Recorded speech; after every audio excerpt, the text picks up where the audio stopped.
and the name of your school so that we'll know who's with us today. We also like to do this for sign-in purposes. And I think Susan just started the recording for us. Hopefully that will stay on the entire meeting. Yesterday I had a coffee chat, lots of important information, and something happened with the system. There was a glitch and Teams stopped recording after about 5 minutes. So I was not a happy camper about that. So hopefully today's meeting will be recorded.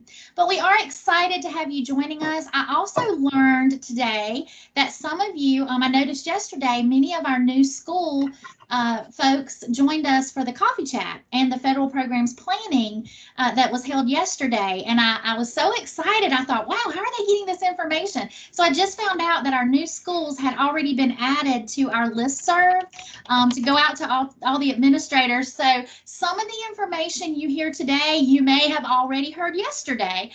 So feel free to ask any questions as we move forward. On the line with us today's presentation is myself. I'm Tracy Sweet. If you don't know me yet, I'm the Director of Federal Programs. And then we also have Susan Howard, and we have Laura Simmons, who will present to you today. So Laura and Susan, I don't know if you want to unmute and say hello. Hello, everybody. Hello. All right, so I'm coming to you live from the Friends Cafe because I decided that's where I wanted to be today in my mind. So hopefully you can sit back and enjoy a cup of coffee with me and our friends as we go throughout today's presentation. So a couple of reminders on the next slide. Just remember to mute yourself. We don't have a whole lot of people joining us today, so feel free to unmute whenever there's time for questions, but it helps to avoid all of that background noise that keeps folks from hearing. So some of you may have us on your computer and your phone or one or the other. Just remember to mute yourself. You will have an opportunity for questions today, but as we go throughout the chat, as we go throughout the presentation, if you have a question about something that we're talking about at that moment, just feel free to type it into the chat box. And after each section, we will open up an opportunity to answer those questions, and you can unmute yourself if you'd like to ask additional questions at that time. All right, so our goal today is to give you a brief overview of each federal program. We realize that many of you are coming to us from a variety of different backgrounds. So we wanted to provide you with an overview of the qualifications, the purpose, funding opportunities, and the allowability of funds as you are continuing to put together your budgets and thinking about the needs of your students and your teachers that you're going to be meeting very soon. So, and also provide you with those must-haves. I know you have a lot on your plate. You probably have a really long list of items of things to do. So we want to pinpoint some of those things that you need to, for sure, make sure you hit before you have students in seats, so to speak. At the end, we're going to provide you with a survey so that you can, so that we can make contact with you and we'll know how to better serve you and your needs moving forward.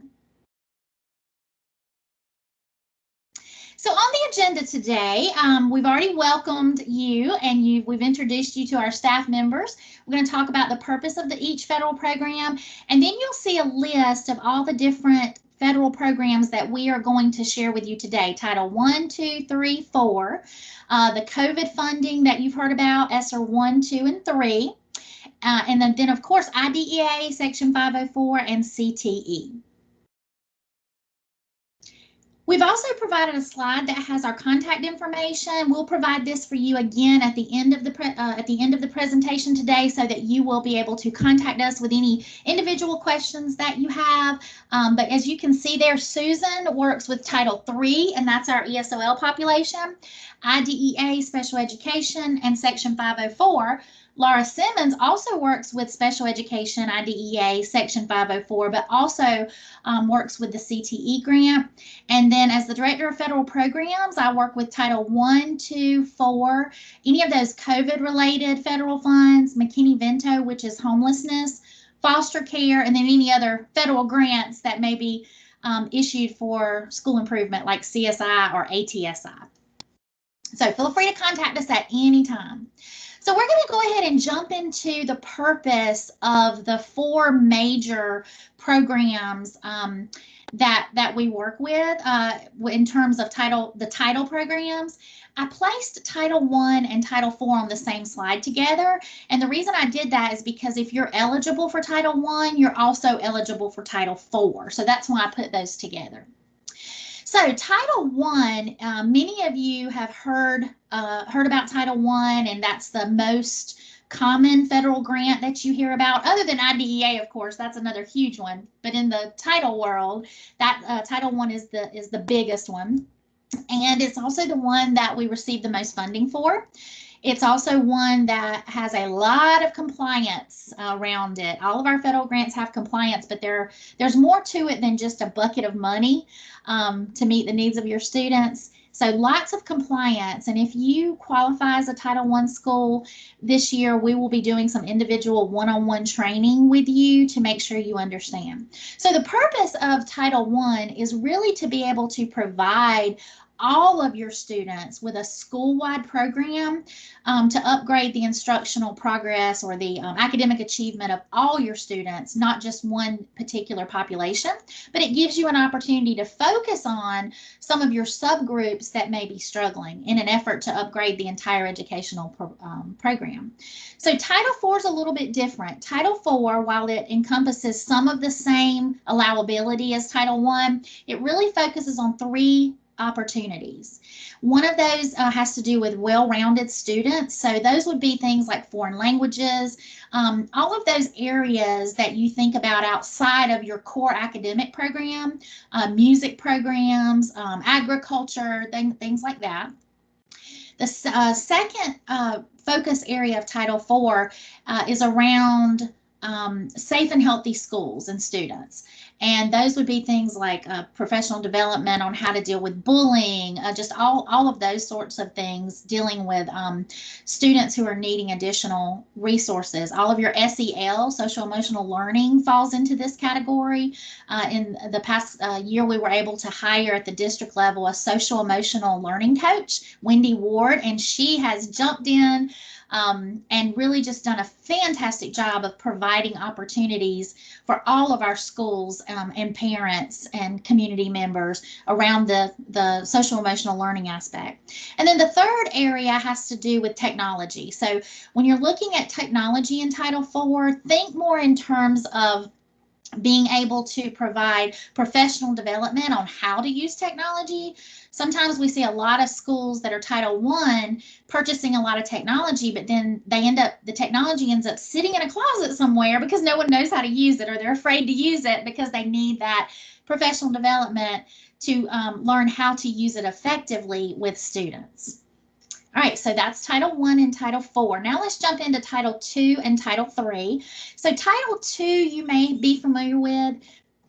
This is the grant that revolves around educator quality. So you're looking at making sure you have teachers who are highly qualified for the positions.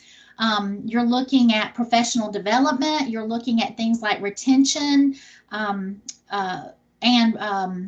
recruitment issues around this. So a lot of our schools in the past have used most of this funding for professional development, but we have found over the past year during this pandemic, we have been navigating through. Many of those professional development opportunities are just not available in person, or at least they're free they might be free online. So a lot of our schools have been digging into alternative ways to use this funding and really focusing on things like recruitment, retention, and so forth to make sure we keep those quality folks in the classroom. And Title III, when I first came on board this is my 3rd year at the South Carolina Public Charter School District. Title III fell under me, and I was so super excited the day that Susan said, "Hey, I can do this for you." Yes, I'm happy to give it over to you. So gave her a great big hug and I still owe her a big dinner or something. But Title III is the title that deals with our English learners. There's a new name for for that. Susan may talk about that when she gets to the Title III part. But this is an opportunity for you to use funding to increase the English language proficiency of those English learners. And she has been doing just an incredible job, way more than I could have ever done with this program. So I give her, a firecracker cheer. Kudos to you, Susan, for all that you've done with the program. So we're going to jump into each individual program now and talk a little bit about some of the opportunities, the availability of funding, how you become eligible to receive that funding, and some of the allowable opportunities or allowable expenses under that program. And then some things that you need to make sure you are paying close attention to prior to opening your school. So let's dig into Title I. All right, eligibility. So not all of our schools qualify as Title I schools. In order to be eligible, you have to have at least 40% of your students in poverty. And I'll talk a little bit about what that looks like and how the tools that we use to measure that. If your school falls within the 75% poverty, then the law requires us as a district to serve you as a Title I school. However, our district believes that if you are eligible for Title I, then if possible, we want to be able to provide you with the opportunity to become a Title I school and receive that funding in your first year. So that creates some interesting scenarios. So I want to talk to you about what that's going to look like for you this year and how that might be different in future years to come. So I want you to keep in mind that final allocations, let me back up just a moment. Title I is the only grant that offers, the only grant that I work with, and actually the only one that I know of, that offers us or gives us preliminary allocations in the spring, and then they recalculate those in the fall based on fifth day counts. So we have during a year, we have two opportunities for eligibility. One is a preliminary eligibility, and pretty soon our current schools will be, we will be looking at their 135 day counts to see which of our schools will qualify for the upcoming school year. And then the State Department will send us an allocation again, which is in the fall, which is a final allocation, and we have to recalculate based on our new fifth day counts. So keep in mind that it may be possible in future years for you to qualify as preliminary, but then not qualify during final, or vice versa. But I also want to remind you that I am there for you every step of the way to walk you through that process during your first year and every year after that. All right, so let's talk a little bit about what that timeline looks like. I just alluded to that and shared with you that, preliminary allocations come out in the spring based on 135 day count. And then final allocations are usually, they usually arrive around October or early November. And again, they're based on those fifth day counts. So for you, the date that you need to remember and put on your calendar is September 16th. Okay, that is the day that your fifth day reports are going to be due. Those fifth day reports come through PowerSchool. So you're going to want to make sure that PowerSchool is updated to reflect the most accurate enrollment counts and things like free and reduced lunch, which we'll talk about on the next slide. All right, so in order to, let's see, can you advance for me, Susan? There you go. All right, so in order for us to gather the data that we need to determine whether you're eligible for Title I status, we have to use a couple of different data points. So it depends on whether or not you participate in the National School Lunch Program or not. Now let me back up just a minute and say there are lots of ways that the state and school districts, lots of data points, I guess you could say, that are used to determine poverty. And Title I is definitely based on poverty, your poverty percentage. And you may hear other folks talk about your poverty in terms of PIP, which is your pupils in poverty number. I wish as a district we could use those numbers, but unfortunately that's not something at this time that we as a charter school district can use. So I wanted to go ahead and clear that up for you, because that can be very confusing if you're new, especially if you're new to all of this. So we use your enrollment counts. Again, for the final allocations, we will be using your enrollment counts from PowerSchool, and then also the status of your students under lunch status. So this can get very confusing depending on the whether or not you participate with the National School Lunch Program or not. So if you don't mind, can you type into the chat box and let me know if your school participates with just a yes or a no in the National School Lunch Program? And that'll give me an idea of how I might need to work with you individually. Okay, so I think Trevor said Liberty will be participating. Okay, so I'm going to go ahead and jump into that and let you know what you need to do. So if you do participate in the National School Lunch Program, then you are probably already familiar with those traditional free and reduced lunch forms that most districts in South Carolina use. And that is the form that you should continue to use, or start out using, I should say, for you. And those students should be coded as either free, reduced, or paid based on the information from that free and reduced lunch form. If you participate in the National School Lunch Program, then you also have access to information regarding direct certification. So if direct certification identifies those students who are under things like SNAP, TANF, Medicaid, and so forth. So there's a database, and if you need more information about that, you can reach out to Vashanta Harris in our office, and we'll provide that contact information for you. But she can tell you how to go about accessing the list of students who are on that direct cert list. So again, if you participate in the National School Lunch Program, then you're either going to list your students as free, reduced, paid, or you can list them as FDC for that free direct certification.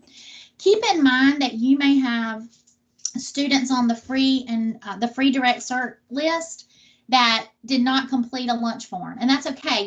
They're still going to be counted as free. So what we end up doing is adding your free, reduced, and FDC together and get a percentage based on your 5th day enrollment. Okay. All right. So what about our schools that do not participate? It looks like Aaron says LAA does not participate, and I think MMC does not, and PACE will not. Okay. So this is very important to you guys. If you're not participating in the National School Lunch Program, you can use a different form. Instead of that free and reduced lunch form, which we're not allowed to use if we don't participate in that National School Lunch Program, they have created what's called an alternative household income form. It's very similar to that free and reduced lunch form, but if you don't participate, you don't get to use their form, I guess. But it gives you the same information. So you would code those students as either free, reduced, or paid. All right, so the reason you don't have the information about your direct certification students is because you're not a part of that National School Lunch Program, so they would not be accessing the information for your students.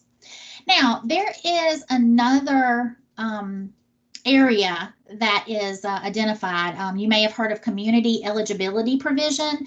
Those are schools who do participate in the National School Lunch Program, and they are eligible for all students to receive free lunch, based on what the overall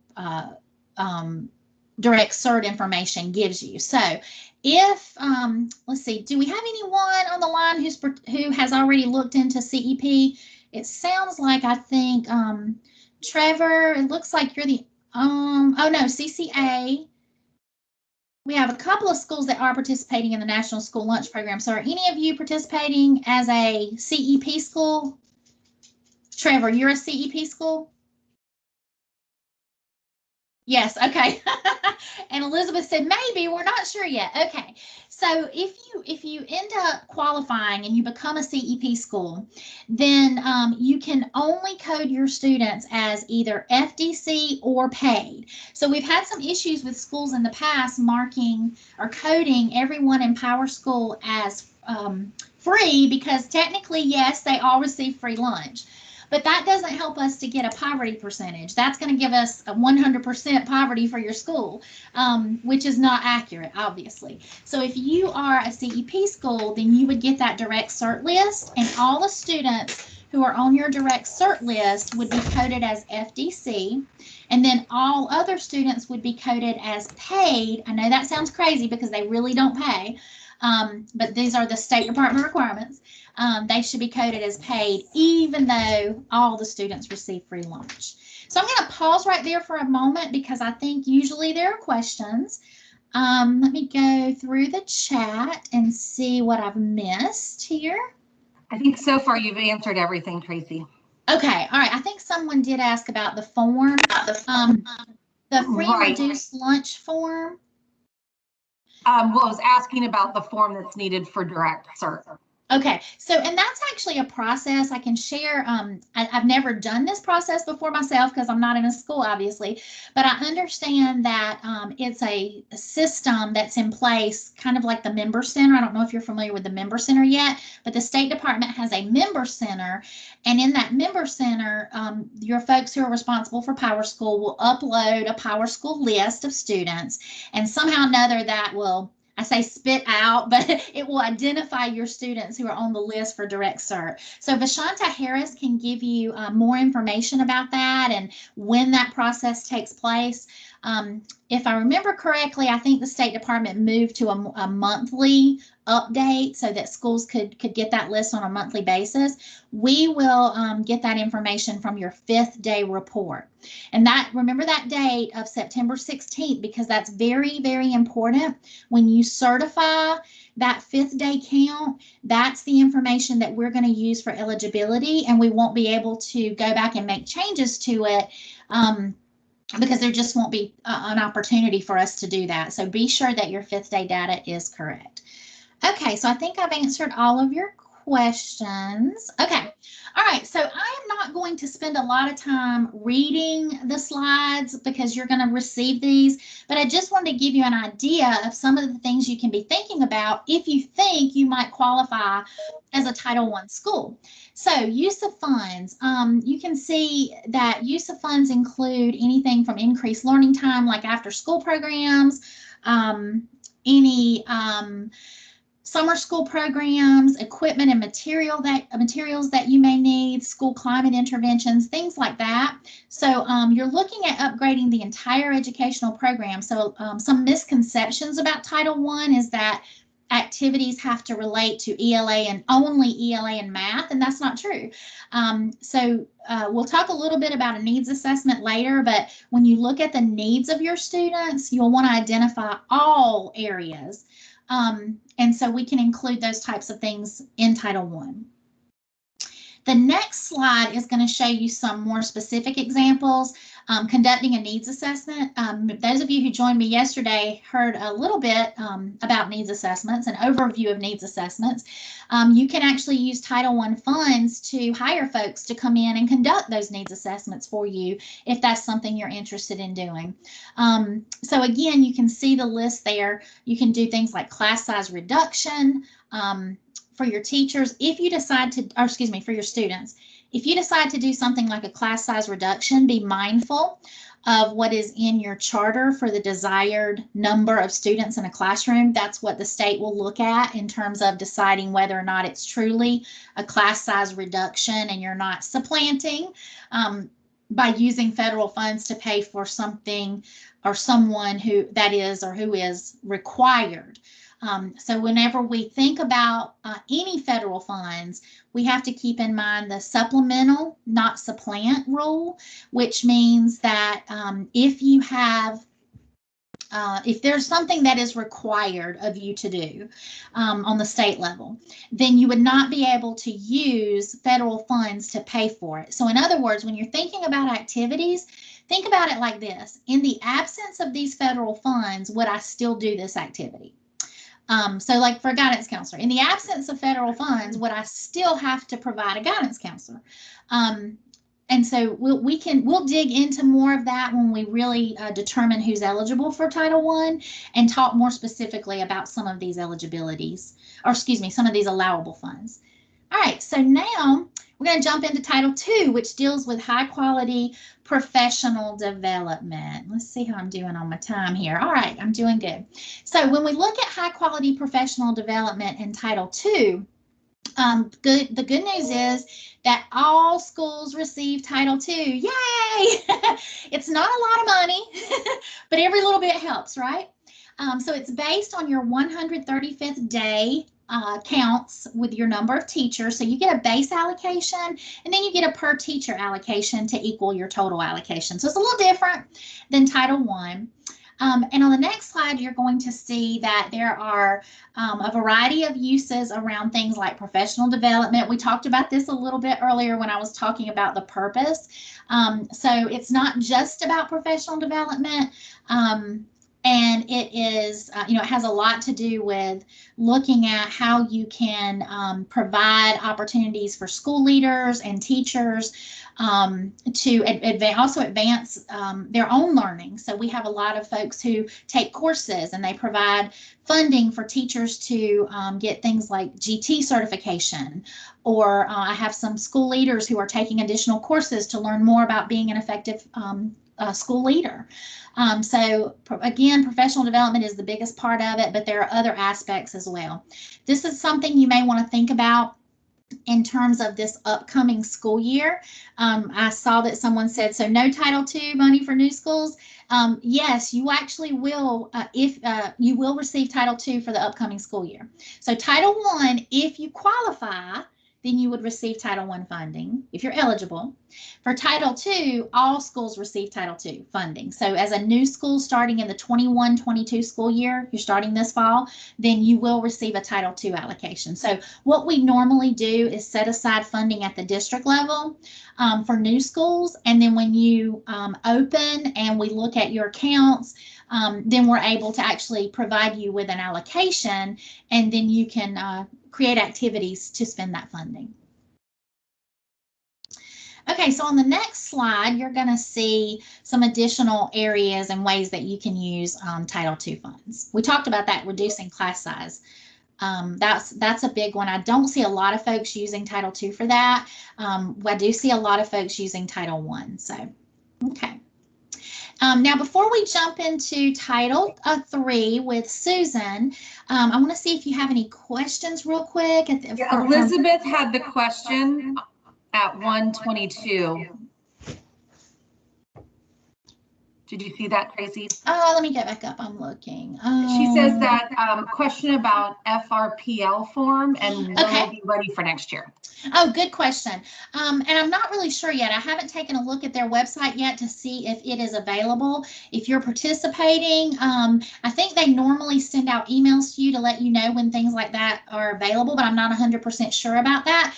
But you can actually go to the National School Lunch Program website to see if that free and reduced lunch form is available. It should be ready, I think, at this time.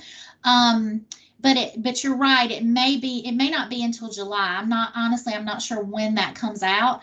But I know that a lot of our schools place that document, either the alternative household income form or the free and reduced lunch form, in the registration packet so that they make it available to all of their families. You don't want it to point out that a family may need it. So if you put it in your registration packet, that's one way that all parents can have access to it without someone seeing them pick up a form or, things like that. So you want to be careful how you provide those documents to parents so as to lessen the reasons why parents might not fill it out. That's a question I get every year. How do I encourage more families to fill it out? Because I know I've got families who qualify, but they won't fill the form out. And one of the things I encourage you to do when you're meeting with your families, talk to them about the importance of completing the form. Let them know, hey, even if you don't think you'll qualify, fill it out anyway. And I have a great example to share of that. When I was a classroom teacher, I taught first grade for 10 years in the upstate. The other half of my 20-something years has been working with adults. But when I was a classroom teacher, we had a teacher who had 4 kids. She was a single mom. And this might be unbelievable to some folks, but not to us who are educators. She qualified for reduced lunch as a teacher based on the number of kids she had and the salary she was making. So, really encourage your folks to fill it out and let them know that there's funding tied to that form. If they qualify, there's additional funding to help their students if they qualify. And then Tracy, there's another question. Trevor wanted to know the idea of the kind of timeline of Title II funds. Great question. So Trevor, they're going to be giving us preliminary allocations from the State Department, hopefully pretty soon. And what we have to do, because you all aren't officially open and can't claim funding until after, I think that's the July 1st date. We just set aside a funding amount based on your projections and what we think you're going to receive. So we set aside that at the district level, and then we go ahead and submit a plan to the State Department. Then once you open, then we go back and we revise the plan. We look at your actual data and we revise our plan and create an amendment to include your activities that you would like to use this funding. Now, keep in mind that for Title I, II, III, IV, ESSER, IDEA, all of these federal grants that we're talking about, these are reimbursement type this is a reimbursable type funding. So this funding doesn't come directly to you. We have to actually claim the funding from the State Department. That's a whole nother process that we'll talk about once you get ready to start asking for reimbursement. But we do have a very strict process and for asking for reimbursement. So again, the funding doesn't come directly to you. You submit a plan. And we look at that at the district level. We submit it to the State Department. Once the State Department approves it, then you can begin using those funds. Now, I will say at the beginning of the year, if you know those funds are coming, you can potentially go ahead and, if you have salaries in there, you can go ahead and hire those folks. I always say, though, as a disclaimer, just in case, always have a backup plan if you decide to do any of those activities prior to that application being approved for the first time. Amendments work a little bit differently. Anytime we do amendments to your plans, those have to be for future activities that have not taken place yet. But when we're seeking that initial approval on an application for federal funds, you can go back to the beginning of the fiscal year, which is July 1st. To claim any of those activities that may be in that plan. All right, so let's see. I think we have another question, Susan. Yeah, let's do one last one, and then it's are there any forms that have to be filled out in person versus something like remotely because of COVID, like digitally? Right, that's a great question, and not in terms of Title I or Title II for free and reduced lunch. I think that's probably what you're referring to. No, those can definitely be completed virtually. We have some schools who have their online application and they have their free and reduced lunch form as part of that application. So that's up to you as a school. If you want to have them complete a paper version and send back to the school, that's okay too. I do encourage you to make sure you keep all of those free and reduced lunch forms as a part of our compliance. At some point during the year, we're going to give you the names of students that you've coded in a certain way and ask you to provide the documentation as to why you coded that student a certain way. So if they were coded as free, we're going to ask you to submit either a free and reduced lunch form or an alternative household income form, or if they're FDC, we may ask you to submit the list that contains that student's name. So we're just required as a district, as an authorizer, to provide that oversight in terms of Title I and II. And that's just a snippet of Title I and II. So I am going to pass the wand over to Susan for Title III. Thanks, Tracy. And just like Tracy did, if you guys have questions, you can either hold them to the end of this section or put them in the chat and we'll go over them. We also have time allotted at the end that we can go over some questions. But Title III is the federal grant name, but it's really the ESOL program. We're going to kind of get into some terminology really quickly. And one thing, you guys will get this access to this recording. You'll get these slides so you can reference back later. But terminology for Title III has changed at the state level. It will officially it has rolled out, but documents will be changed starting this summer and in the fall. Students are not anymore called English learners. They're multilingual learners, or MLs. And they used to be LEP students, ELL students, ESOL students. There's a lot of acronyms out there. Someone even said something which I thought was funny, that at this point, I think ESOL, we're beating IDEA in acronyms in special ed because we have a lot of them too. But ESOL is actually the type of language instruction education program that you have in your school. It is actually the program. When we look at English language proficiency, it is a student's ability to speak English in 4 measured constructs. That is listening, reading, writing, and speaking. And that's how they're assessed and measured to retain eligibility or be staffed out, basically, of the ESOL program. It is also what we look at is for our test that students take in the spring, which is the Access for ELL assessment. We also have the Home Language Survey, which the Home Language Survey is kind of the start line for student eligibility. The Home Language Survey is issued upon initial registration in a South Carolina public school. It is supposed to be done one time and one time only. It's anywhere from 3K to 12th grade. So my family moved here 10 years ago. My daughter was going into 4th grade. She would have had to done, or I would have had to complete a home language survey for her. But if a student goes their whole career in public South Carolina schools, it was probably done in 3K, 4K, or kindergarten. So as schools that are opening up, you would only give these to students in a 3K program. If you have kindergarten, you would be requesting, asking parents if they attended a public pre-K program, and if they did, you would request the records from that program. If they never have, then your 5Kers, you would do a home language survey.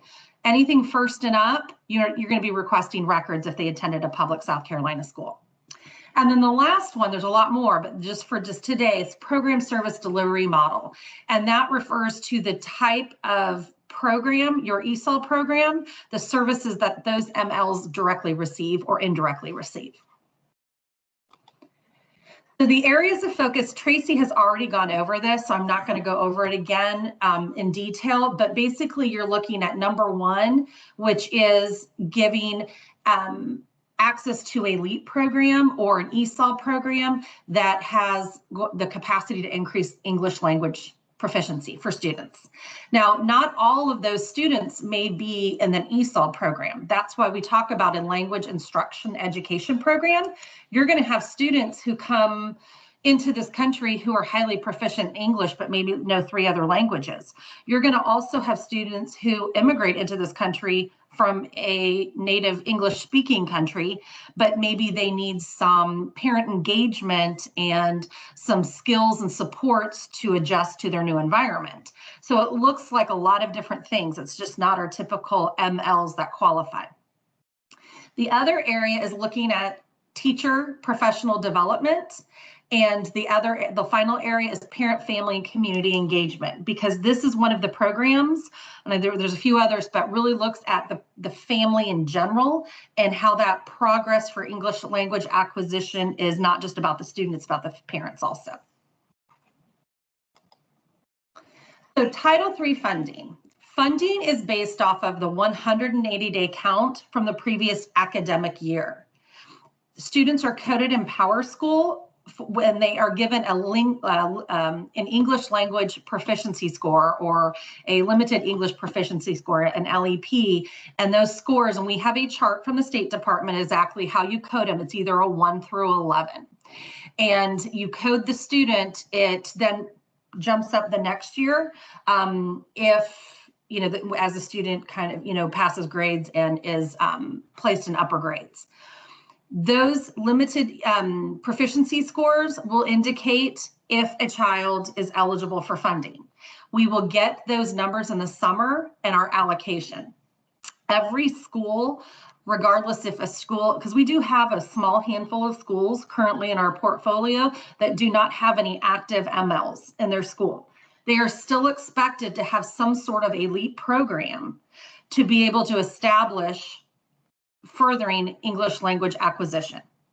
And again, remember, we talk about those parents and those families, and we talk about literacy and those parents and families in the English language. So you have to have the capacity to identify a kid as they move in. You have to have the capacity to place and serve any ML or suspected ML and when they enroll in your school. The state guidelines are you have 30 calendar days from the first day of school to identify, place, and serve, and notify parents in that 30 days. Once that first 30 days of school is gone, you have 10 calendar days. That is not a lot of time. It includes calendar days, not school days.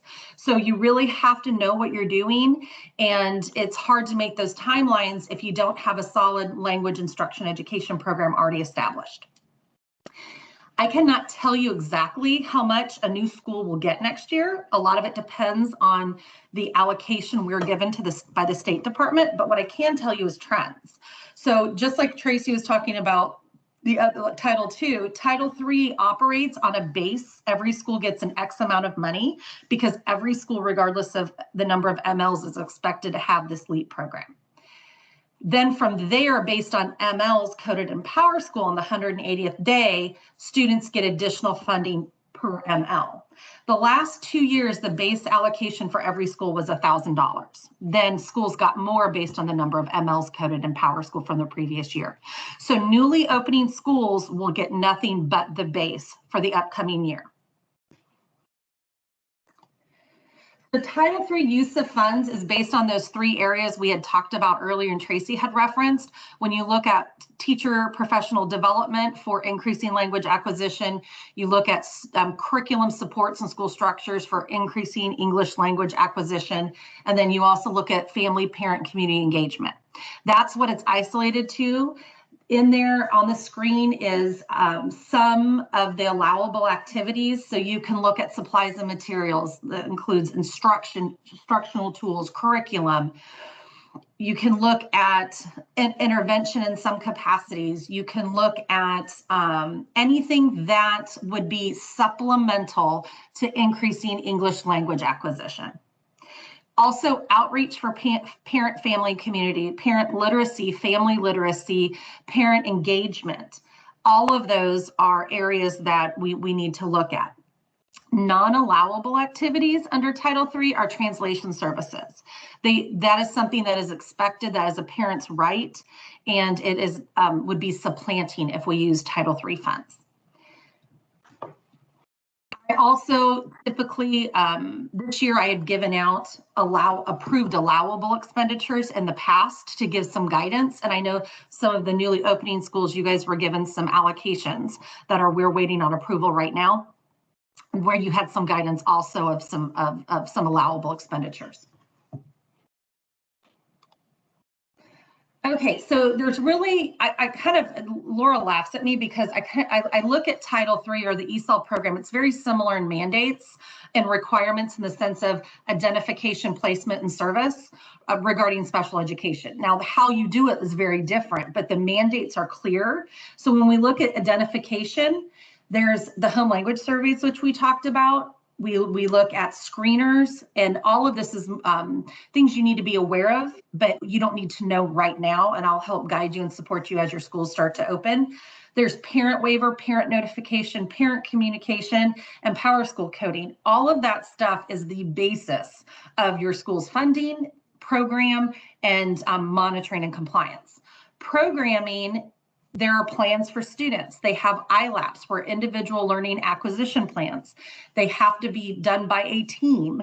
We call it the multilingual educational team or the MET. So they have a team that designs their programming. If it's not working, they get back together and redesign it. There's an exiting process. It is much more cut and dry than some other programs that have programming. It is basically solely based on the summative language assessment, the Access for ELL assessment in the spring. That's pretty much the exit marker. And then we also have compliance. So there are policies and procedures that we have as a district, and each of the schools have how they're going to conduct this regarding what the mandates are at the state and federal level. There are timeline requirements, and then there's just everything, keeping those 3 areas of focus and everything you do regarding increased English language acquisition, staff development, and family community engagement. So we do offer a tiered system of support. We implemented it this year. So every school is expected to have an ESOL coordinator as a main contact. There could be regular site visits outside of a pandemic, obviously.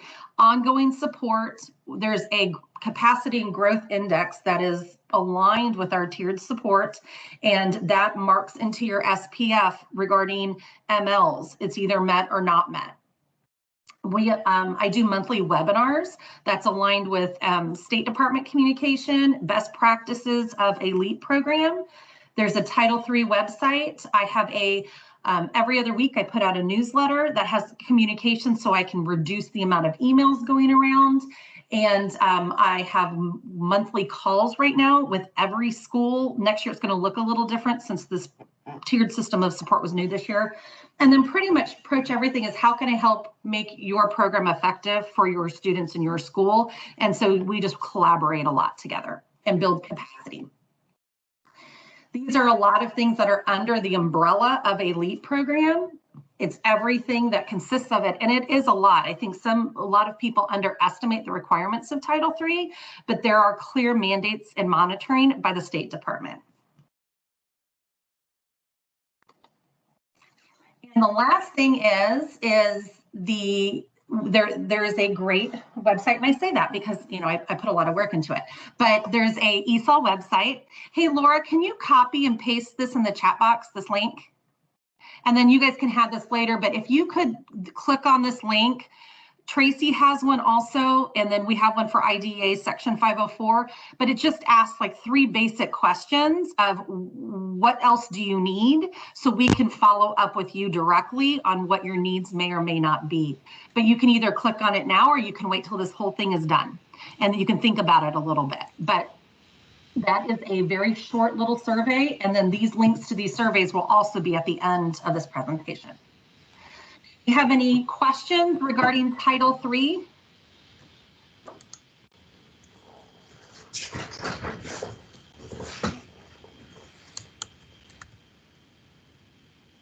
Do we need a sanity 30-second break before we move on? Because we just did Title I, Title II, and Title III.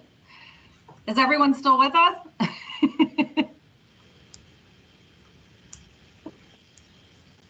Okay, Tracy, you're back on. All right. Okay, I'm glad to see we have all of our folks still with us. I know we're giving you a lot of information today. And if you think this is a lot of information, wait until we work one-on-one with you. But I want to reiterate what I said earlier and what Susan said. We really pride ourselves in being able to work one-on-one with you and provide that technical assistance. So feel free to reach out to us and ask questions. We do provide lots of technical assistance. Some of you attended that monthly coffee chat with federal programs that I did yesterday. Most all of us send out some type of newsletter to avoid sending multiple emails, like Susan said. And some of you are seeing some of that now because you're now part of that admin email group. So very excited about moving forward with you. Okay, Tracy, can I say one thing before you move forward? One thing is many of you are already on, we've had contact with you regarding, you've asked, can I be added to the Title I listserv or federal programs or IDEA or Title III? If you are not part of that communication and would like to, when our direct contact is there, please email us and say, can you add me to this? It's just easy to make you part of that conversation. Absolutely. Thank you, Susan.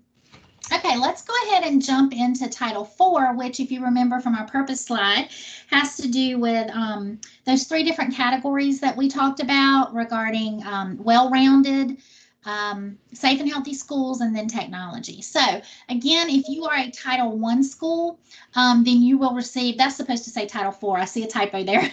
Title IV allocation. And we use the same methodology as the Title I allocations to determine individual school allocations. So we'll let you know about Title IV in the upcoming year. So I will say this. Depending upon when the State Department releases the funding, will determine whether or not you receive Title IV funds. So in the first couple of years that this grant came out, the State Department did not release funding until late in the year. So any new schools that we had at that point were eligible for the funding if they were Title I. However, this past year, we had an early release of the allocations from the State Department. So we had to use our preliminary data instead of our final data. So it's really going to depend on when they say those applications are due to the State Department, and we don't have set deadlines for that. For Title IV. All right, so I wanted to share with you a bunch of allowable funding categories in the three different categories. So funding opportunities in the three different categories. So the well-rounded category, like I mentioned before, focuses around those non-content core classes. So I think I mentioned foreign language and music, arts programs, field trips, STEM, family literacy and community. I kind of bounced around there, but that's looking at the child as a whole. So we've had a lot of schools do some really creative things with their funding. I also wanted to mention, once it's time for you to start looking at creating the activities, once you know what your allocation amount is and you start that planning process, I can also share with you what other schools are doing. Those are not secure plans. I mean, yeah, we can share those with anyone. So you can take a look at how schools across our district have used the different types of funding in these categories. So the next category, I'm sorry, I forgot there's another slide there for well-rounded. So you can see some other areas. Oh, I did want to mention some of our folks have used this funding for school counselors and things like mental health providers, especially, they're seeing a real need for that during this pandemic. All right. And then the second category has to do with safe and healthy schools. So again, you're looking at two different areas within that safe and healthy schools umbrella. So you're looking at safe and supportive schools, and then always, and also looking at student physical and mental health. So you can see the list of topics that fall underneath each one of these categories. I mentioned bullying, relationship building, school dropout prevention, suicide prevention, all of those things. And then under the physical and mental health, you have things like drug and violence prevention, trauma-informed classroom management.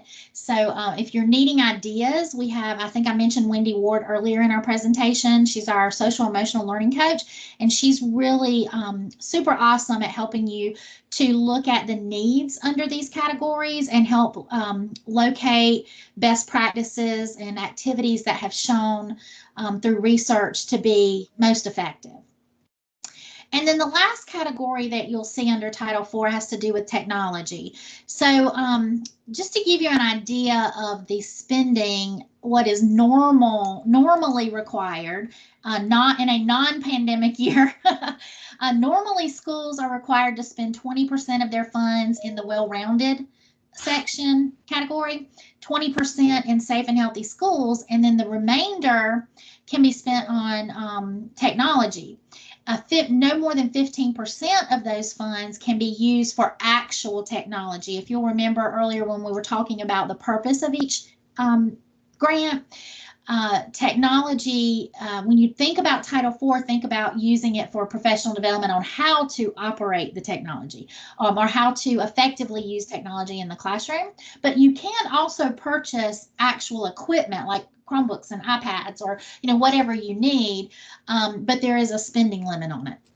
Now, I will say that during this pandemic, we have received some waivers from the U.S. Department of Ed, and one of the waivers that we received was to offer activities or for schools to be able to provide activities in these categories and not have to abide by those 20, 20, and 15% rules.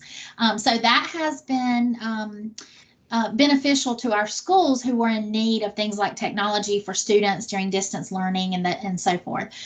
We don't know if we're going to receive that same waiver for FY22.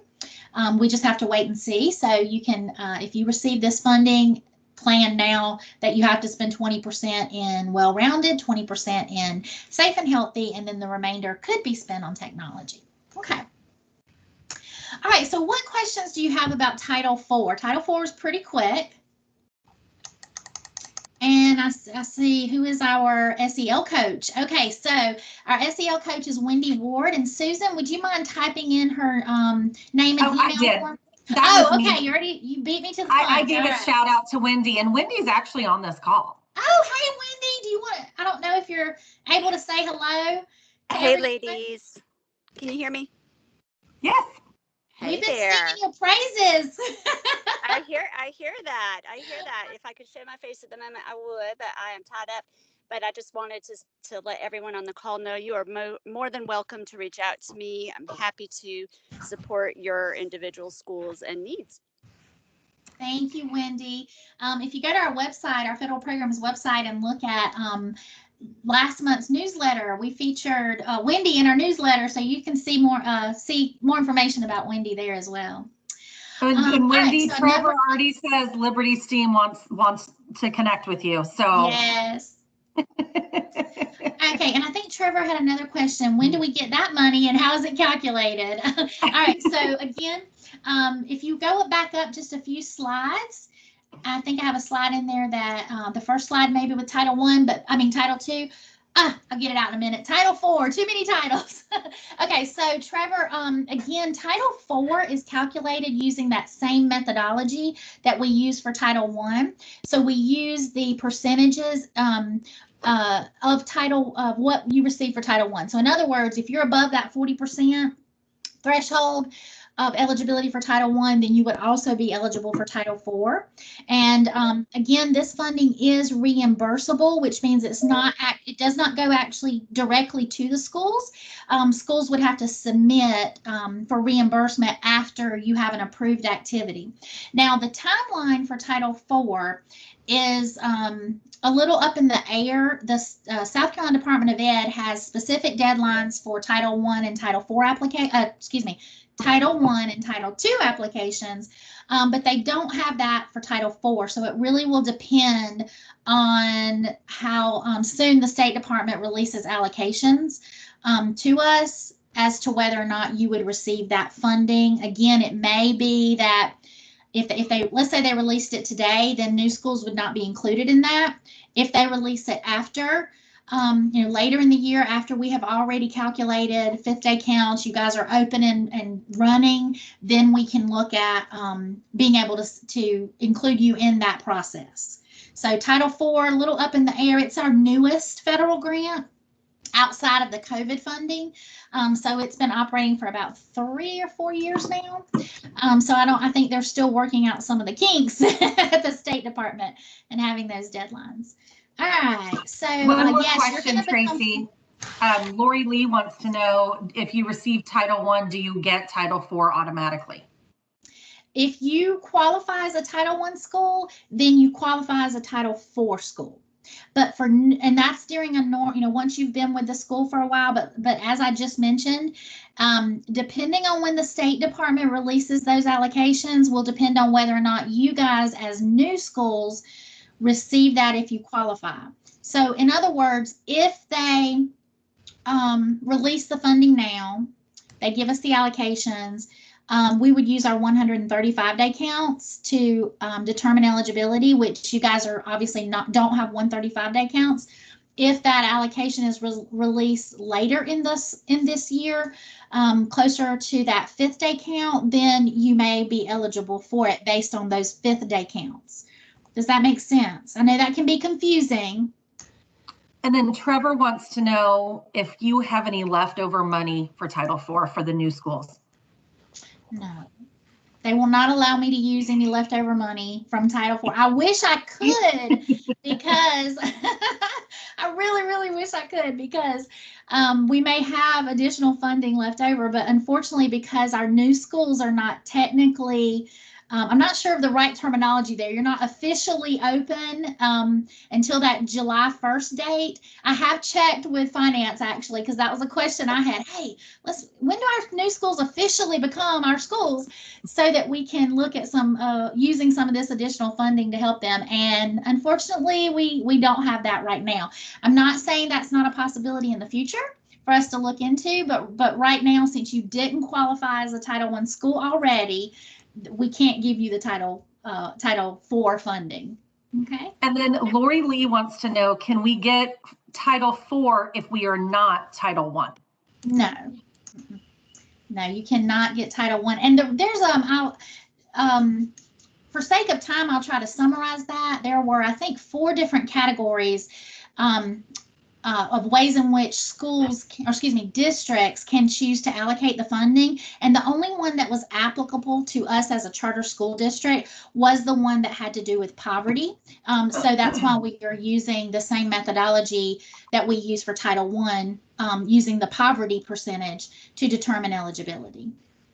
And I will go ahead and tell you, Title IV, it's not a lot of money to individual schools, so you're not missing out on a lot. But it is, it's enough to have a couple of activities that can really assist.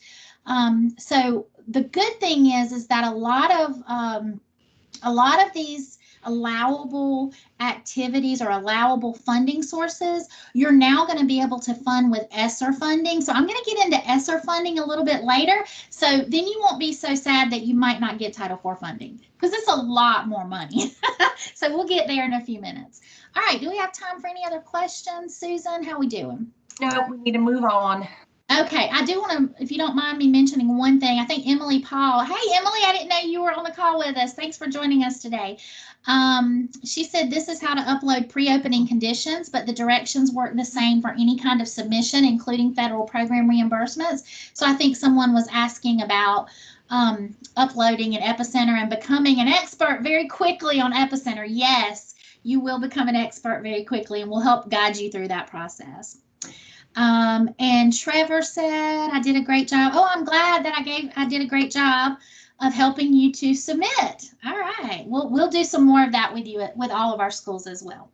All right. So I'm going to jump into the next section that I wanted to share with you, because those of you who, well, I think all of you who are joining us today, most of you are new schools. We did invite our current operating schools to join us if they needed a refresher course, so we may have some current schools on the line as well. But those of you who are opening in the fall, you are going to be involved in federal planning meetings. You are required for Title I, II, and IV to do a needs assessment. Some of you may be familiar with doing that needs assessment. Some of you may not. I know traditional school districts are required to do those for things like school renewal plans, strategic planning, for the State Department. But you all, as a charter school district, you're not required to do that as a submission to the state for that reason. So I kind of wanted to introduce the needs assessment process, talk a little bit about what I talked about yesterday during the coffee chat for those of you who were on board. But the planning meetings will play a big part in the planning process for federal programs. Again, you are required to do this for Title I, II, and IV. So what I usually suggest to our schools is, if possible, do a combined federal programs planning meeting. So we'll dig into this a little bit more so that you know what you need to be aware of and what you need to keep as far as documentation is concerned. Right now, we've been given permission from the State Department to offer those planning meetings in the virtual world during this COVID-19 crisis, but I want to make sure that you keep, even if you do it virtually, that you keep a list of attendees. One really great way to do that is just by having folks type into the chat, like we did today. We try to model it for you. Your the name, you know, if they're what their position is, whether they're parent, community member, teachers. Oh, excuse me. And things like that. So a couple of things that you need to keep on file for our auditors, and we'll ask you to submit in Epicenter the planning documentation, would be things like your meeting invitation or your notice that you're having a meeting.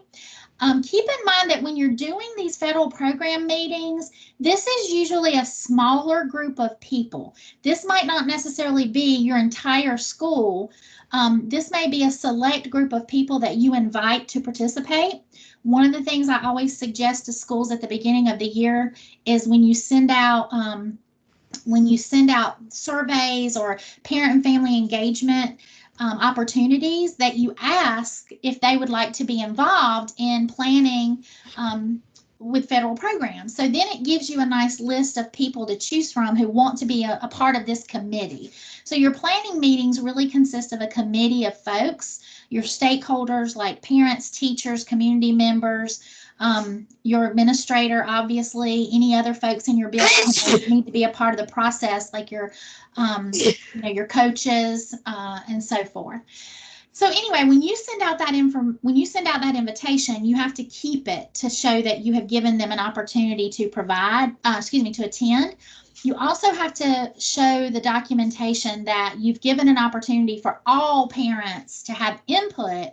And by sending out that survey at the beginning of the year, you're providing all parents an opportunity to be involved in this planning process. So that is a federal requirement.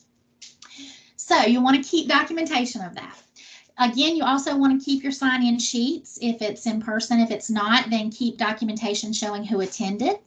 You want to keep your agendas, and I'm going to show you some samples of what needs to be on those agendas for each type of grant that you're asking feedback from your stakeholders on. Any handouts or PowerPoints or anything that you use during the presentation. And then the one that most people forget to do, meeting minutes. This is what a lot of districts get findings for. They forget to go back and take notes of what happened during that meeting. Our auditors will use those notes and go back and look at things like your agendas, your handouts, to make sure that all the required components are covered in those meetings. Okay, so if you go to the next slide for me, I will share a little more information specific to Title I.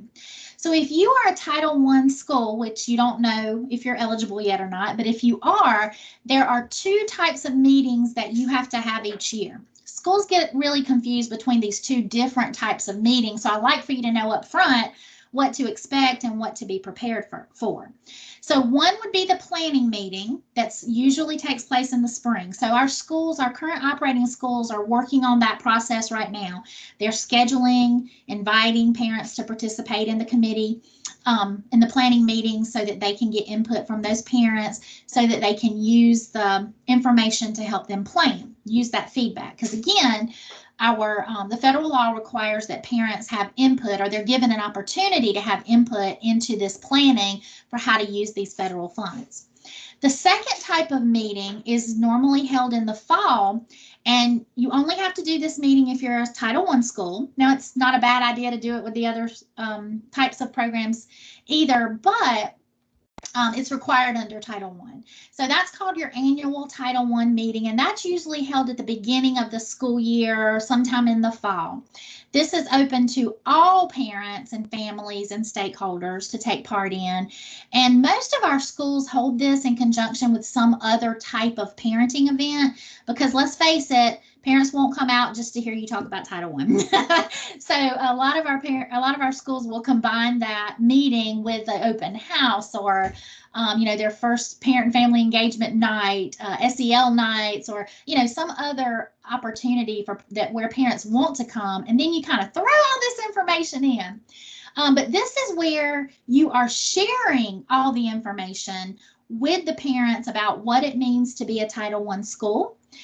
So I will work with you one-on-one. We'll do some trainings on what that annual Title I meeting looks like. So, but I wanted you to be prepared because you're going to be in a different position if you qualify as a new Title I school, because you're going to be doing both of these things in the same time frame, which is not normally the case. Normally, you would have been able to plan in the spring and then have your annual Title I meeting in the fall. You may be able to do some pre-planning now, which I encourage you to do. Things like looking at your needs assessment. You don't know who your students are yet in most cases, but most of you have been able to look at the surrounding areas where your students are coming from and gather some data there. So you may have some pre-planning, but then once you have students in seats, this is going to require you to look at where those students are now in order to be able to move forward with a Title I application. So for new schools to be Title I schools the first year, there's a lot of work involved, but don't stress. I'll help get you through it. Okay. All right. So let's look at what those agendas for the planning meetings look like. If you decide to do a combined federal programs planning meeting, you'll want to make sure that your agenda includes snippets from each, or not snippets, but all of the components from each of these different areas, because these are the particular items that an auditor will look for to make sure you've covered it when they come to do a monitoring visit. So your Title I agenda, on all three, Title I, II, and IV, I'll show you in just a moment, they all have to do with sharing how your school participates in this program. So you'll be sharing what it means. So you'll be sharing the purpose and some a way in which your school participates and how you plan on using the funding. You would also, for you as a new school, you would not have that impact of current Title I activities on student achievement because you haven't been a Title I school yet. So that piece you would not have. So you would share, here are some ways in which Title I funds could be used to improve student achievement. There are two documents that you always want to include as part of your parent and family engagement, and that would be the parent and family engagement policy and then the homeschool compact. So the law requires you to give opportunities to parents and families to have input into those two documents. And I will, it says see attached checklist. I have links that will take you directly to those checklists so that you know exactly what should be included. We also have samples. We have a district copy. So if you qualify as a Title I school, no stress. We have resources available for you to be able to create those documents. If you're not a Title I school, it's not a bad thing to have, especially the parent and family engagement policy. It outlines what your school's policy and procedures are regarding that engagement. You will not have the results probably at the beginning of the year of parent and family engagement, the evaluation. You will, may, however, have things like parent surveys that you've given out at the beginning of the year, or you may have already conducted quite a bit of family engagement with potential parents that you could use as part of the part of that evaluation. But once you are a Title I school the next year, you would have the results of your parent family engagement program that you can share with them. The next piece is a huge piece. This is the needs assessment results. Those of you who joined us yesterday, we talked a good bit about the needs assessment process and what that looks like. And this is usually an internal process that's done prior to this planning meeting. So during the planning meeting, that's an opportunity for the school to share, here's what we look like. Here are the areas in which our students are doing well. Here are some areas which we find our students struggling. And then, of course, you want to get that feedback. So when you move to the Title II agenda, you'll see it's very similar, but you're looking at the needs assessment in terms of that educator quality data. So if you, again, decide to do a federal programs planning meeting where you're combining these together, it may take more than one meeting to cover all of this, but you definitely want to get feedback from your community members and parents and teachers. Now, if you look at the Title IV agenda on the next slide, again, very similar, but this time you're looking at the needs assessment based on those three different categories that we talked about. and making sure that you get feedback. Okay. So, and we talked a little bit about that annual Title I meeting. I wanted to share with you what that agenda looks like, because if you are a Title I school, then you would need to be prepared to provide that particular information during that annual Title I meeting that happens in the fall. All right, so here are some documents that I'd like for you to consider thinking about maybe placing in a parent handbook. Some of our schools like to have everything all in one place, so I wanted to go ahead and share the Parents' Right to Know. You're required to have that for Title I and Title II. And I will share the resources of where you can actually find a sample of the Parents' Right to Know. It basically tells parents that they have the right to ask about the qualifications of their child's teacher.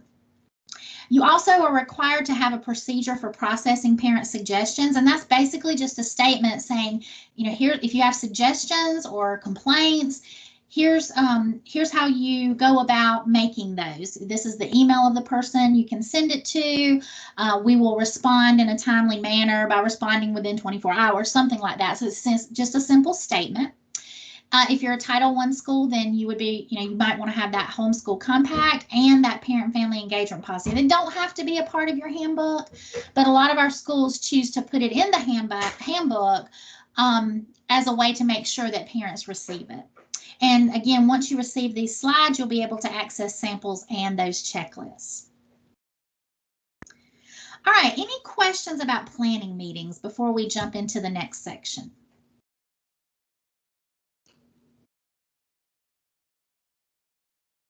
All right, I'm going to share just, I think, 2 slides regarding needs assessment, just so that we put it on your radar. Why is it important to do a needs assessment? What is a needs assessment? So again, a needs assessment is required for Title I, II, and IV. So under compliance, we have to do it. But even if it wasn't a part of compliance, a needs assessment is just a wonderful way for you to identify what those particular needs are and prioritize those needs so that you can address all of those needs to improve academic achievement of your students. So what is it?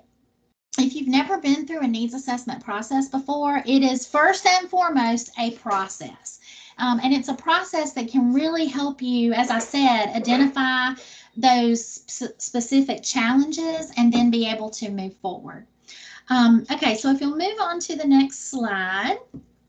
All right, this is simply a resource for you to look at a needs assessment that another state put together. I will tell you that our current state is in the process of putting together a website that's going to have many, many resources available to you.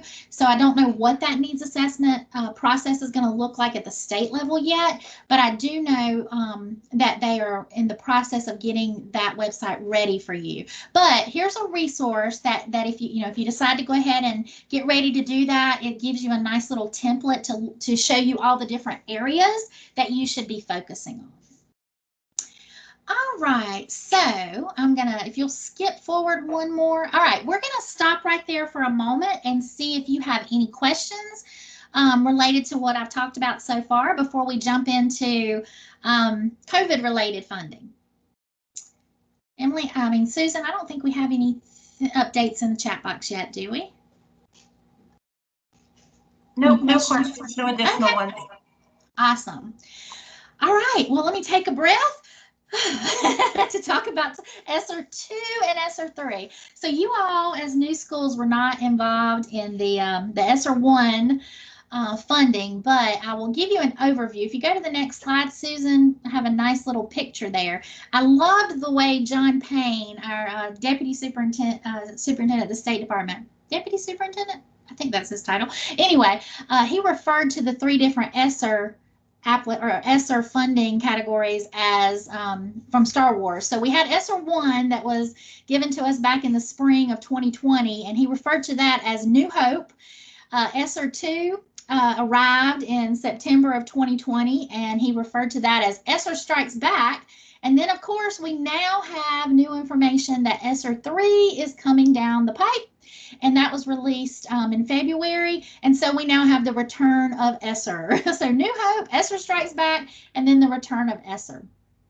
I have provided there for you in blue for ESSER 1 and 2, the funding amounts that our district received. So you can see we went from a little over 3 million to 12 million to we are expecting more than double the ESSER 2 funds. So we're looking at a lot of money. The State Department received $2.1 billion in ESSER 3 funding to distribute to the districts. To give you an idea of what that amount, of how big that amount is, our State Department normally handles around $800 million in federal funding, which includes IDEA.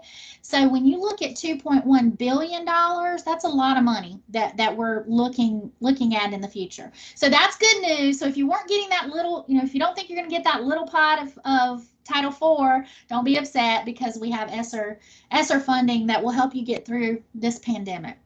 So if you move over a little bit, I also have the, go back up to that slide for me. Thank you.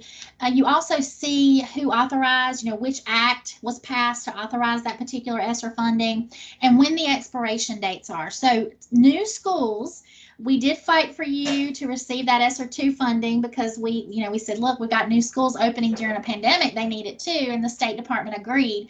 So the ESSER 2 funding is available to you until September 30th of 2023.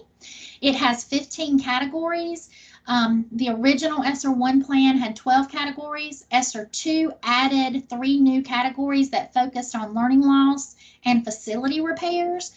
And then ESSER 3, that's upcoming, will focus on learning loss. Now, we think that the ESSER 3 will include the 15 categories from ESSER 2, but we do know that 20% of the funding, meaning 20% of the allocations that you receive as a school, must be spent towards learning loss. And then that grant doesn't expire until September 30th of 2024, so you have some time. So we do have a meeting scheduled for April 8th. Next week for our new schools to dig into what that looks like for our new schools, what that application process looks like. So if you go to the next slide. Yes, okay. So you were notified of your ESSER 2 allocations, preliminary allocations, I should say, because you're not technically open yet and able to claim funds. But you were notified in an email about a week or more ago. And I also went ahead and sent you a copy of what the application looks like and those 15 spending categories so that you could review it and be ready to ask questions during next week's webinar. So don't forget to join us on April 8th from 1 to 2:30, where I will walk you through that process. And I have a link here again for you to join that conversation, but you also should have received a calendar invite. Again, we do not know what ESSER 3 allocations are going to look like specifically for our schools yet. Someone asked during the coffee chat yesterday if our new schools would be included. My answer is I would assume the answer is yes. I'm not sure if we need to contact them to verify again, but if they included you in ESSER 2, I see no reason why they can't also include you in ESSER 3. I also wanted to remind you in the planning process that we have an organization called SCATA. It stands for the South Carolina Association of Title I Administrators, and they have a fall conference coming up in October. So if you're interested in attending that fall conference, that's something you can also plan for with spending. So in your Title I or Title II application, you could include an activity to pay for your travel, your hotel accommodations, and the cost of the conference. All right, so one more area that I wanted to discuss with you that is, it actually could require a separate entire day training for homelessness and foster care. I also deal with this, but for now, what you need to know is that this is handled, both of these are handled on a case-by-case basis. I will tell you what the law says. If you have students who are in foster care, or they are entering into foster care and they have a change in placement. So maybe they move from one foster care home to another, or they go from their actual home into foster care, and the move could potentially cause a change in schools, the law states that a student must remain in his or her current school unless, this is the big part, unless it's not in their best interest. Well, that causes, or that initiates, what's called a best interest determination, so that the school can determine what is in the best interest of the student. So if you have situations, since you haven't attended any of those trainings, you don't know what that process looks like yet, it's a lot. But just contact me and I will handle it for you at this point. I will provide new school training on homelessness and foster care so that you know what those steps look like, what the bid process looks like, all of the documentation that you need for that. So all you need to know right now is that if you have a situation with a student who is homeless or in foster care, please contact me and let me help you navigate through that process.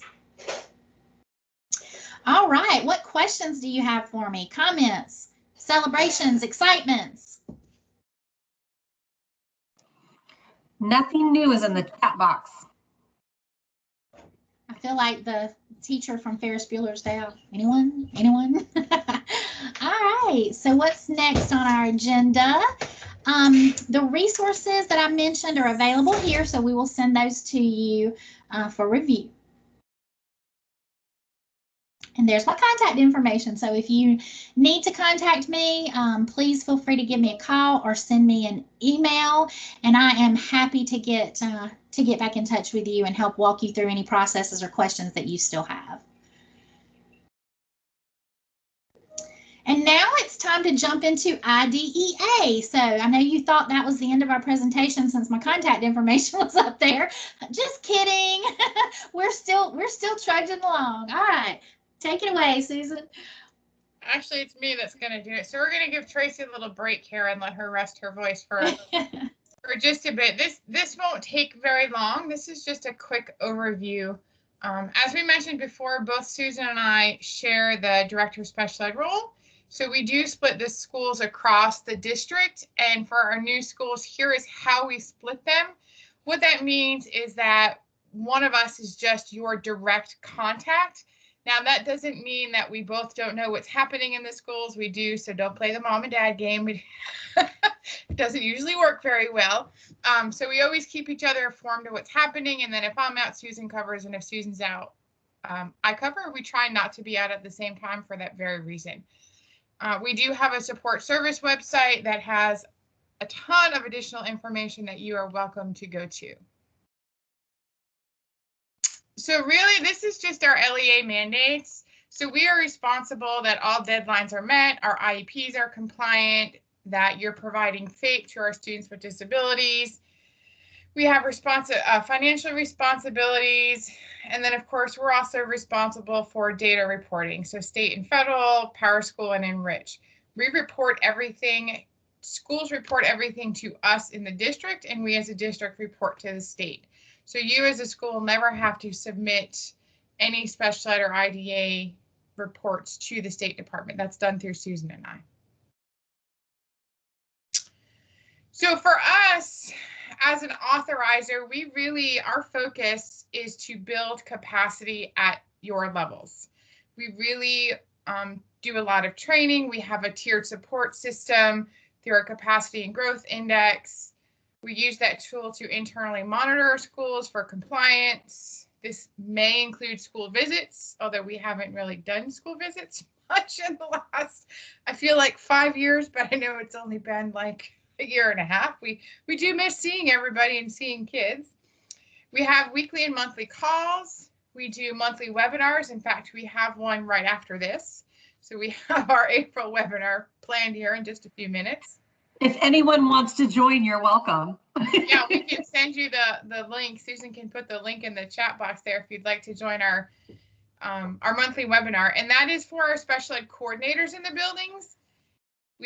Teachers can attend if they would like. However, we aim our training at the coordinators.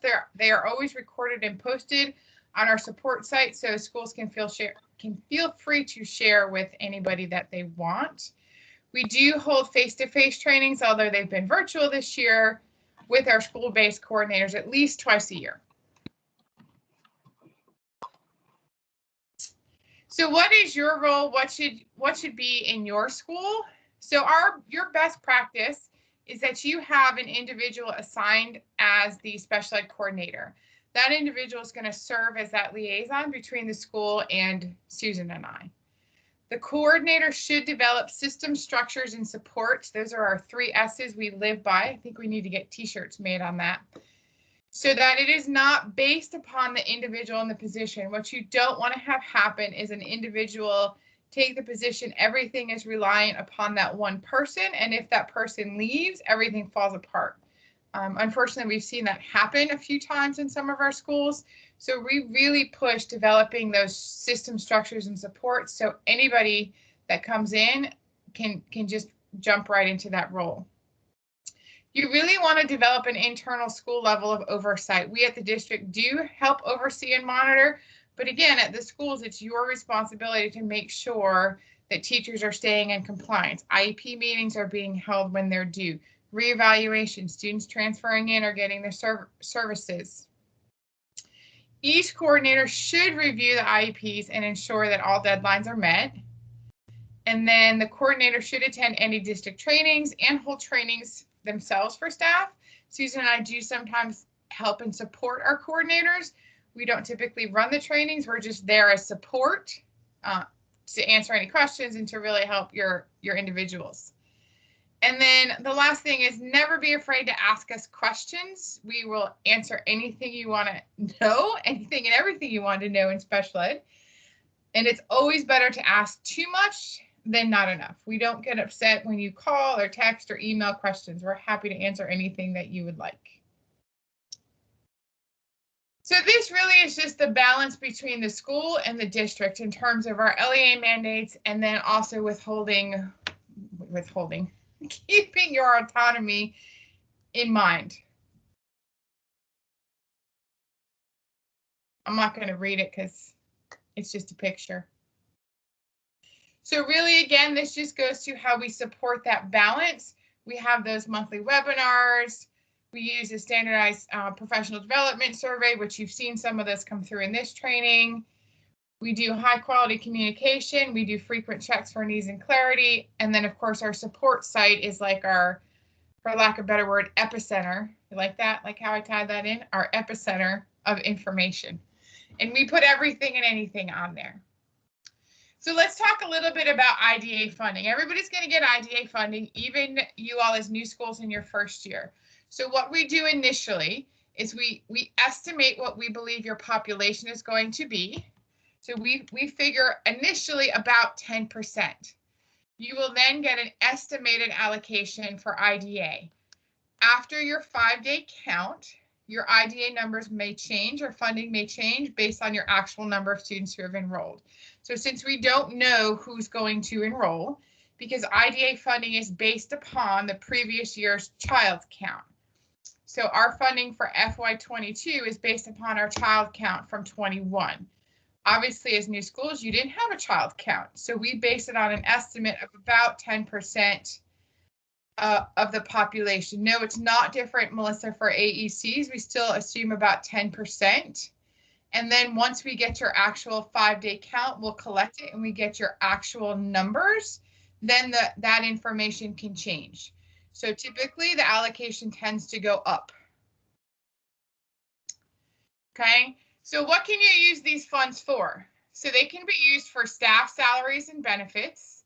They can be used for supplies and materials, equipment, or any other necessary items in special education to support the students with disabilities. It is to supplement, not supplant. So if you have a student who needs, let's say, a changing table or a Hoyer lift or things like that, those funds can be used to help support that. You cannot use those funds to buy, let's say, laptops for an entire grade level and say, oh, well, we're going to charge the special ed students to IDA. That's supplanting because you're already purchasing them. So it's above and beyond what is required or what is needed to support your students. Most of our schools tend to use it for salaries and benefits. So federal and state funds may be used for such expenditures as are reasonably necessary. Again, providing appropriate programs, meeting the requirements or laws. And just like I said, it has to be above and beyond what each general education student is receiving. These are just some visuals, and you can just kind of go through the next couple slides, Susan, of what is allowable and what's unallowable. So those are just some basic things that would be allowable under the requirements for the funds and things that wouldn't. You can't pay salary and fringe benefits of administrators. It doesn't cover legal expenses, except when it is, if the cost is incurred for attendance at an IEP meeting, when it's ordered by a hearing officer. So if you get into those situations, that's a little bit different. And if you are in those situations, then Susan and I will be heavily involved and we can help guide you on those as well. Keep going. So these are just some things when you get the PowerPoint, you can look at it. So that's really IDA in a nutshell. Do you all have any questions? We do training. We will do training for your coordinators in July. We are going to, you'll see here in a little bit, do another survey for you to fill out to see specifically what your needs are in terms of special ed. And Susan and I will prepare some additional training based on what you all indicate that you need. But are there any questions just in that general IDA information? So far out, there's nothing new in the chat. Okay. So we're going to take just a few, I feel like seconds, maybe minutes to go over section 504. So there is, the first and foremost, there is no funding for 504. There is no money. There is nothing that comes with it, but yet you are required. But it is funded through Gen Ed. It is funded through Gen Ed, right?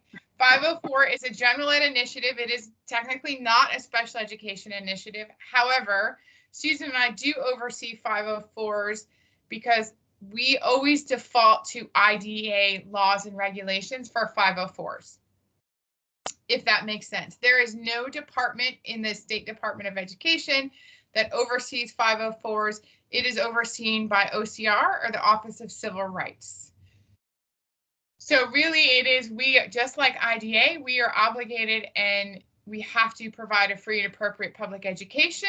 That includes students who are disabled as defined by Section 504.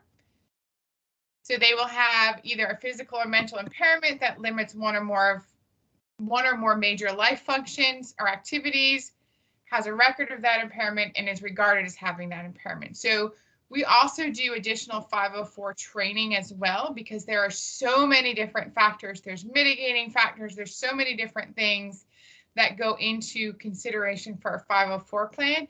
It is not just, hey, the doctor wrote a note and says Johnny needs a 504, so let's give him one. There's so much more involved in this process. But really what we just wanted to touch base about is your capacity at the school level. Again, much like special ed, we do recommend that you have an individual assigned as a 504 coordinator. In some schools, it tends to be the same individual, depending on the size of your school, depending on the number of students with IEPs.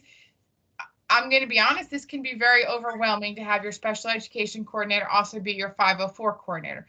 So we do highly recommend that it is somebody different. We have seen school counselors in this role. We have seen school administrators, assistant principals take on this role. Who else have we seen? That's really it. Sometimes instructional coaches, depending on the demands of the school, and be honest, I mean, we're in the charter world, we all wear a lot of hats. So what your traditional guidance counselor may be a lot of other things too. So, but I agree with you, Laura, if, you know, looking at the load on each person, because there are meetings involved and there's training and support. Right, there's meetings, and you can see, again, we highly advise that your coordinator also develop those system structures and supports for your 504. There is oversight by us in the district. We implemented that last year. So we do have some documents that are due that we do, like with the IEPs and CGI, we have a CPR where we keep compliance and track of 504 plans. We do use Enrich for 504s. We started that a couple years ago, and we are updated to the new Universal 504 program. So we're very excited about that. It has a lot of bells and whistles, and we will do training on that as well with your 504 folks. But just like your special ed coordinators, we do expect a 504 individual attend any district training and hold trainings. Again, don't be afraid to reach out for support. It's always better to ask too much than not enough. So if you wouldn't mind completing the special ed in section 504 survey, Susan will put it in the chat. I have a hard time putting it in the chat because I'm on presentation mode. I placed all of those links in the chat for us. You did. Right there. You, Tracy. Look, Tracy already. Voila. Very nice. Look at Trevor, he's already done it. Yeah, if you could fill that out, it is 3 simple questions, y'all, that it is not very labor intensive. We really want to get a feel for where you are as new schools and how can Susan and I better support you as you're coming on board with special education in 504. There's no gray in special education. There's a little gray in 504, but not too much. But we want to make sure that everybody starts off on the right foot. If you don't, it's very simple of a survey. And if you don't know what we're asking, click on it, because then it we'll start the conversation with you. Okay, so now I'm going to go into my last role. This is going to be very quick because unfortunately, as new schools, you are not eligible to apply for any CTE funds. You have to be in existence for at least a year. That is for the Office of Career Technology. I've already inquired about that a couple of years ago. But if you are going to be a high school, or if that's what you're slated to be, and you are thinking of offering some CTE courses and programs, it is highly advised that you identify a CTE coordinator or lead. That would be the individual, much like your special ed or your 504 coordinator, that would check on, I just saw check. I was reading Tracy's chat box. That will attend any district CTE meeting. So again, there are requirements and oversights for that, as well as like any other federal program. There are different guidelines. We receive federal Perkins funds as well as state EIA funds for CTE. They're 2 different pots of money. As of the Perkins 5 reauthorization, any request for funds has to tie directly into a needs assessment. So I think that's been a buzzword this webinar, needs assessment. So there is one also for CTE. As you go into your second year, if your school is interested in applying for these funds, you can attend all sorts of training. There's all sorts of things. Also on that federal program's website, you'll see a tab for CTE, and all of that information is there as well. So again, this is just some allowable and unallowable expenditures. It says Perkins. Very official, Laura. That's very official. It has a seal on it. It is extremely official, yes. The Perkins fund would be the federal funds, and then keep going, Susan. It just goes a couple slides. The next ones, so there are some unallowable expenditures under Perkins, and then there are also some state funding information. All of that is on that support site as well. Any questions about CTE?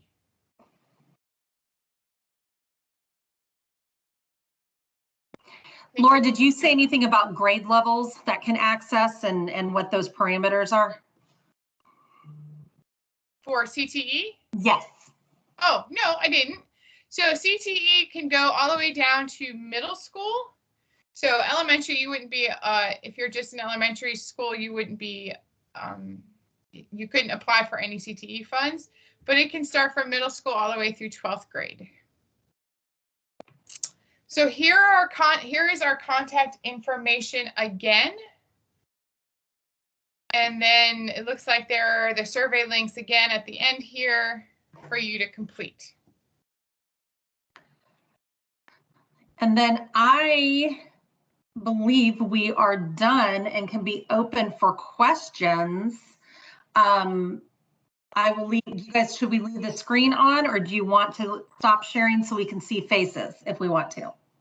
I'd say, I mean, I recommend we stop recording. recording at this? Let me stop recording